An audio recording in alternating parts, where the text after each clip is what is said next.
and he wants to know if you agree with Senator McCain's statement that the United States might need to have U.S. troops in Iraq for as long as even 100 years.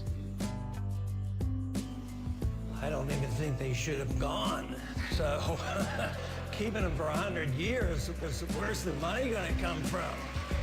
You know, the country's in bankruptcy, and when I listen to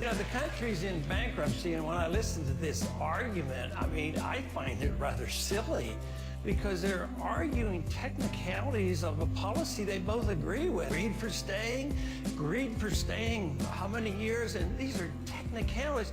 We should be debating foreign policy, whether we should have interventionism or non-interventionism, whether we should be defending this country or whether we should be the policeman of the world, whether we should be, you know, running our empire or not, and how are we going to have guns and butter? You know, the 70s were horrible because we paid for the guns and butters of the 60s. Now we're doing the same thing, and nobody even seems to care. The dollar's crashing, and you're talking about these technicalities about who said what, when. I mean, in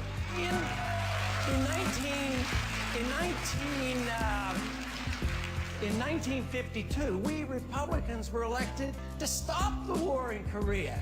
1968, we were elected to stop the war in Vietnam. And tragically, we didn't stop it very fast. 30,000 more men died. So when I talk about these long-term stays, I think, how many men are you willing to let die for this? For something that has nothing to do with our national security.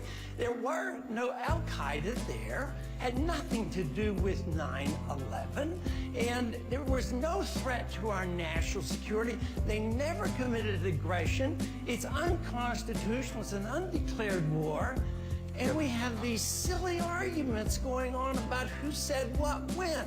I think it's time to debate foreign policy and why we don't follow the Constitution and only go to war with a declaration of war.